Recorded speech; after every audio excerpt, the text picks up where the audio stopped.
मैंने अपनी आज वाइफ को बोला कि आज तू अपनी गवाही दे लोगों को कि तेरी टेस्टिमनी क्या है। आमीन। Hallelujah church, hallelujah. तो कितने जन तैयार हैं परमेश्वर की महिमा जो मेरे जीवन में हुई उसे सुनने के लिए?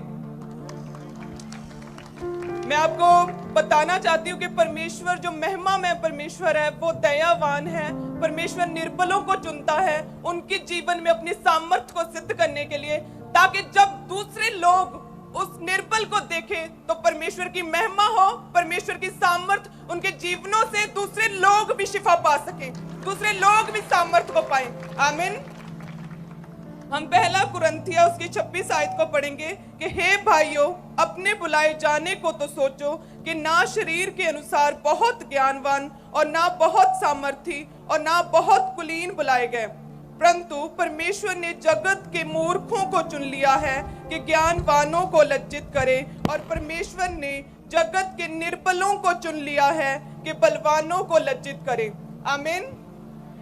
मैं आपको बताना चाहती हूँ, अपनी जिंदगी की बहुत ही बड़ी गवाही देना चाहती हूँ कि मैं अपनी जिंदगी में जब मैं पढ़ रही थी तो मैं बहुत ही पैशनेट थी अपनी स्टडी के लिए। मैंने पहले ग्रेजुएशन की, उसके बाद मैंने PGDCA किया, उसके बाद मैंने MSc IT की, लेकिन इतना पढ़ी लिखी होने के बावजूद भी मुझ में एक बहुत ही बड़ी कमी थी, एक कमजोरी थी, एक निर्बलताई थी कि मैं किसी के सामने बोल नहीं सकती थी, मैं किसी के सामने अपने वर्ड्स को एक्सप्रेस नहीं कर सकती थी। इवन कि मैं अपने स्कूल में अपने टीचर्स के सामने जब जाती थी तो उनके पास जाकर धीरे से बोलती थी कि मैम प्लीज मुझे कुछ भी खड़े होकर बोलने के लिए मत बोलिएगा, क्योंकि मुझ में इतना हियाब नहीं है, मैं इतनी शाई हूं कि मैं किसी के सामने बोल नहीं सकती। इवन के 30 स्टूडेंट्स 25 स्टूडेंट्स के सामने भी मुझ में इतना बल नहीं था कि मैं उनके सामने कुछ बोल सकूं। और टीचर्स पूछते थे कि क्या प्रॉब्लम है, क्या बात है, मैं उस समय कुछ नहीं बता पाती थी क्योंकि मैं बहुत ही शाई थी। और ऐसा ही चलता रहा, स्कूल, कॉलेज, उसके बाद यूनिवर्सिटी में मैं पढ़ती रही, बहुत पढ़ी, लेकिन इस पढ़ाई का, स्टडी का कोई फायदा नहीं हुआ, क्योंकि जो ज्ञान हमें परमेश्वर देता है, चाहे वो स्टडी के थ्रू हो, वह तभी दूसरों के जीवन में काम करता है जब हम बोल के दूसरों को समझा पाते हैं। क्योंकि उद्धार के लिए मुंह से अंगीकार किया जाता है, डिलीवरेंस के लिए भी मुंह से अंगीकार किया जाता है, लेकिन मेरी जिंदगी की ये सबसे बड़ी शर्मिंदगी और निर्बलताई थी कि मैं बोल के किसी से कुछ भी नहीं कह सकती थी, मैं खड़ी होकर लोगों में कुछ भी नहीं कह सकती थी, मैं इतनी कमजोर थी अंदर से। लेकिन और जब ये टीचर के पास जब नए क्लास में जाती थी तो टीचर को स्पेशल मिलती थी ये कि आप मुझे कोई भी ड्यूटी दे दो क्लास में, लेकिन मुझे खड़े होकर बोलने के लिए कुछ नहीं कहना, क्योंकि मैं बोल नहीं पाती हूँ, मेरे अंदर पता नहीं क्या चीज प्रॉब्लम है कोई। और ये प्रॉब्लम लगातार चलती रही, लेकिन जब मैंने मसीह को जाना, जब परमेश्वर का मसीह में कैसे आया वो बताओ। मैं जैसे मेरा पूरा परिवार मसीह में था और वो मुझे परमेश्वर के विषय में बहुत बताते थे कि परमेश्वर सर्वशक्तिमान है, वो इतने चमत्कार करता है, वो एकमात्र जीवित परमेश्वर है, उसके पास जाए, हम चर्च जाते हैं। लेकिन मैंने उनकी बातों का कभी भी विश्वास नहीं किया था। मैं परमेश्वर की विरोधी थी उस वक्त, मैं परमेश्वर का विरोध करती थी।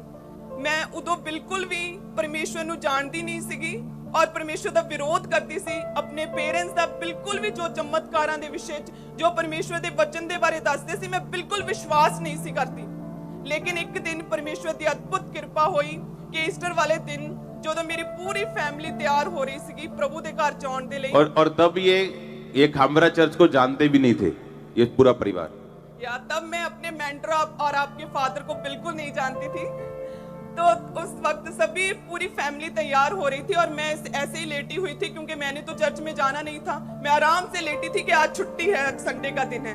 तो एकदम से परमेश्वर के आत्मा की सामर्थ्य मेरी बॉडी पर उतरी और उसी वक्त मेरी पूरी बॉडी पाताल में धंस गई।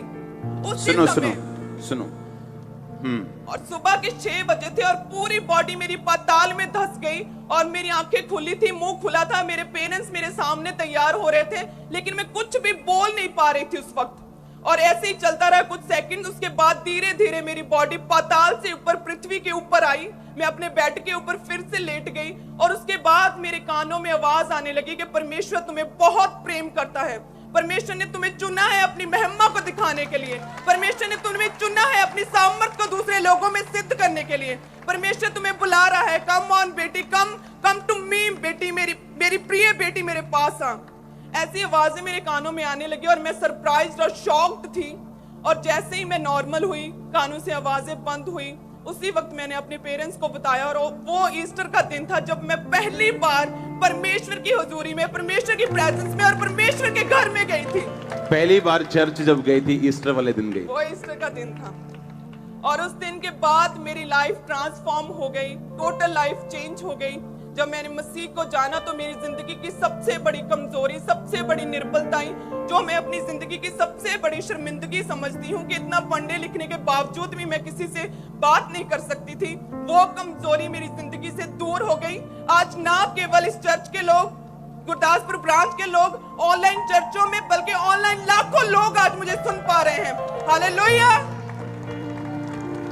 उसी तरह से जिस तरह परमेश्वर ने अपने महिमा में, परमेश्वर है, अपनी महिमा के धन में से परमेश्वर ने मुझे ये दान दिया कि अपनी आत्मा से भरकर परमेश्वर ने मेरी इनर प्रॉब्लम्स को, मेरी इनर बॉडी में अपनी स्ट्रेंथ को मेरे जीवन में डालकर मुझे अपना बल दिया है।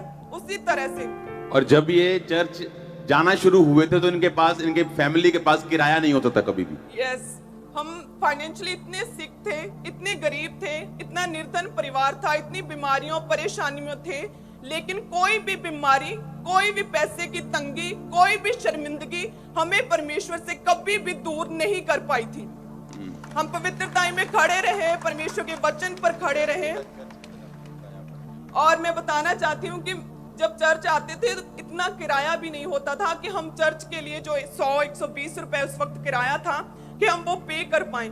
हमने गांव का एक भी दुकान, जिसे बोलते हैं मनियारी की दुकान, जहां पर सभी बिस्किट्स, नमकीन वगैरह मिलते हैं, कोई भी दुकान, कोई घर नहीं छोड़ा था जिनसे हमने पैसा ना मांगा हो। सिर्फ चर्च आने के लिए, सिर्फ चर्च आने के लिए। क्योंकि जब हमने जान लिया कि 7वें दिन, जो पहला दिन है, उसमें परमेश्वर के घर में आना जरूरी है, तो हमने परमेश्वर के वचन को फॉलो किया। हमने नहीं देखा कि हमारी जिंदगी में क्या प्रॉब्लम्स हैं, क्या गरीबी है, क्या शर्मिंदगी है। हमने परमेश्वर को अपना लिया और सीधा परमेश्वर की ओर चलने लगे। और उसके बाद परमेश्वर ने मेरी जिंदगी में अद्भुत काम किए। आज परमेश्वर मुझे अपनी महिमा के लिए इस्तेमाल कर रहा है। जब ये फैमिली, जब ये चर्च गए तो ऐसा नहीं था कि एक दिन में इनकी प्रॉब्लम सॉल्व हो गई। यस, बहुत सालों तक हम ऐसे दुखों में, बीमारियों में रहे, ऐसे परेशानियों में रहे, लेकिन कोई भी दुख, कोई तकलीफ हमें परमेश्वर से, परमेश्वर के घर से हमें दूर नहीं कर पाई। लगातार हम परमेश्वर के वचन में अड़े और खड़े रहे। इसीलिए आज परमेश्वर ने मुझे अपने दास के लिए, परमेश्वर ने अपनी महिमा के लिए, अपने कामों के लिए परमेश्वर ने मुझे चुना है। आमीन। और जब मेरी इसके साथ मैरिज हुई तो ये बहुत सिंपल थी। ये इतनी सिंपल थी कि मुझे मैसेज आए बहुत सारे लोगों के कि लड़कियां तो बड़ी तैयार श्यार हो कि आपके आसपास फिरती थी, ये सोच गया कि आपको बड़ी मॉडर्न लड़कियां पसंद होंगी, आप चंडीगढ़ से पढ़े हो, ये आपने क्या चुना। इतनी सिंपल, पूरे बाजू वाले सूट, बिल्कुल तेल लगा के, इतना सिंपल। सुनो, जब इसकी मैरिज हुई तो ये 25 साल की थी। हाँ जी। उससे पहले की लाइफ बताओ क्या थी? मैं पहले बहुत ही सिंपल थी, बहुत ही सिंपल घराने से थी, गरीब परिवार से थी, लेकिन स्टडी का इतना पैशन था मुझे पढ़ाई करने का। जब स्कूल कॉलेज में भी जाती थी तो बहुत सिंपल, तेल मल के, बिल्कुल सीधे बाल, सिंपल सूट, 2-4 सूट होते थे गिनती के, जो डाल के चेंज कर करके कॉलेज में, स्कूल में जाती थी। और बहुत ही शाई थी मैं, हमेशा अपनी लाइब्रेरी में बैठी रहती थी मैं। और कोई लड़का नहीं, कोई बॉयफ्रेंड नहीं, कोई ऐसा चक्कर नहीं जैसे आज होते हैं लोगों। क्योंकि मैं स्टडी में थोड़ी होशियार थी, तो जो क्लास के बॉयज थे, अगर उन्होंने मुझसे नोट्स लेने होते थे तो सबसे पहले वो मुझे दीदी बोलते थे। तो पूरे स्कूल में सभी बॉयज मुझे दीदी बोलते थे, यूनिवर्सिटी में। और टीचर्स हैरान थे कि तुम्हें ही अकेली एक ही लड़की को सारे लड़के दीदी क्यों बोलते हैं। वो परमेश्वर की महिमा थी, वो परमेश्वर का महिमा में हाथ था मेरे ऊपर कि परमेश्वर ने मुझे संभाल के रखा ताकि आज मैं लाखों रूहों को बचा पाऊं। आमीन। और ये इसको नहीं मालूम, ये मेरी प्रेयर थी कि परमेश्वर जब भी मेरी मैरिज हो तो एक क्लीन लड़की के साथ हो, जैसे मेरी लाइफ। आमीन। तो आप इमेजिन कर सकते हो कि अगर एक बंदा पवित्रताई में कहां भी क्यों ना हो, बाइबल कहती परमेश्वर ने कहा कि मैंने जगत के, कहता परंतु परमेश्वर ने जगत के मूर्खों को चुन लिया। कहता परमेश्वर ने इसलिए चुना जगत के मूर्खों को कि वो ज्ञानवानों को लज्जित कर सके। बैठ जाओ सब जन अपनी बॉडी में, आत्मा में आप हमारे साथ खड़े हैं। गुरदासपुर बैठ जाओ, सब जगह लोग बैठ जाओ। उसमें लिखा परमेश्वर ने जगत के निर्बलों को चुन लिया कि वो बलवानों को लज्जित करें। आमीन। कहता परमेश्वर ने तुम्हें इसलिए नहीं चुना आज प्रचार करने के लिए कि तुम बड़ा अच्छा बोलती थी या तुम पढ़ी लिखी थी। आज परमेश्वर ने ऐसे बंदे को चुना जो स्पेशल क्लास में जाके बोलता था कि भाई साहब मुझे खड़े होने के लिए नहीं बोलना, कुछ मर्जी काम कर लो, झाड़ू मरवा लो, पोछा मरवा लो, मॉनिटर बना दो, कुछ भी कर लो, मुझे खड़े होकर कुछ स्पीच देने के लिए नहीं बोलना है। और परमेश्वर ऐसे ही व्यक्ति को चुनता है कि कल को वो ये ना कहे कि मेरी ताकत की वजह से मैं बोल रहा हूं।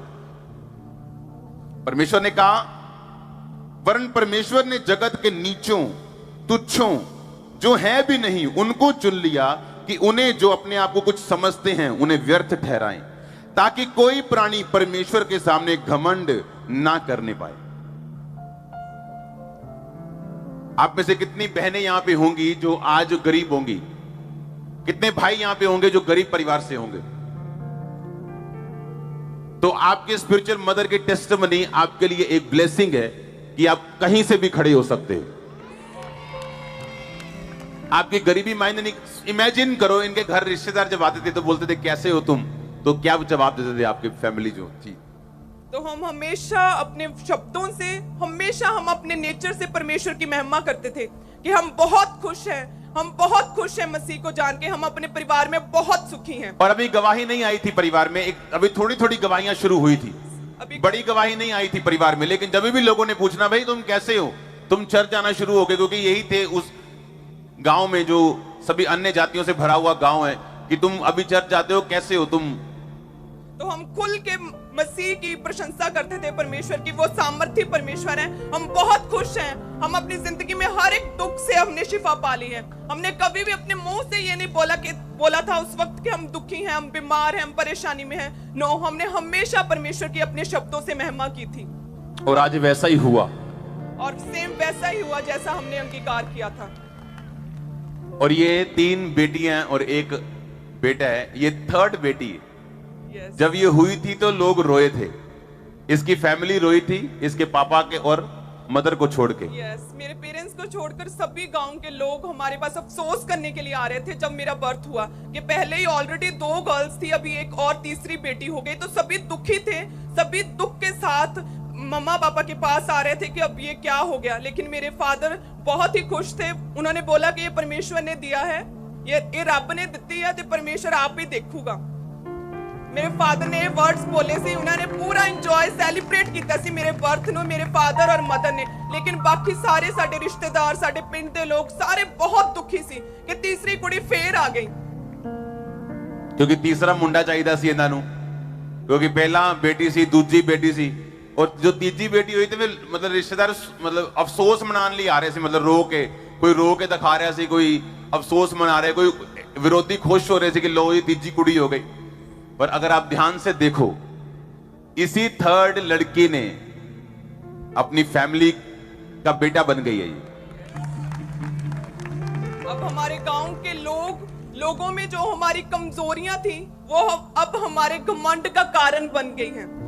अब लोग जान गए हैं कि बाकी मसीह परमेश्वर जीवित परमेश्वर है, वो सामर्थ्य और वो सब कुछ करने की सामर्थ्य रखता है। अब हमारे गांव के बहुत से लोगों ने मसीह को जान लिया है, बहुत से लोग मसीह में आ गए हैं। अब मेरे फादर मदर अभी परमेश्वर की फुल टाइम सेवकाई में है, मेरा पूरा परिवार अब परमेश्वर की सेवा में है।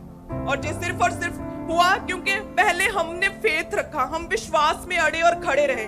हमने अपने दुखों में, तकलीफों में, कमजोरियों में कभी भी डगमगाए नहीं, हमने कोई डाउट नहीं किया। हमने सिर्फ यही सोचा कि अगर लाखों लोगों को परमेश्वर बचा सकता है, इतनी गवाहियों को हमने सुना, तो परमेश्वर एक दिन हमारी जिंदगी में भी जरूर कोई गवाही पैदा करेगा। हम विश्वास में अड़े और खड़े रहे।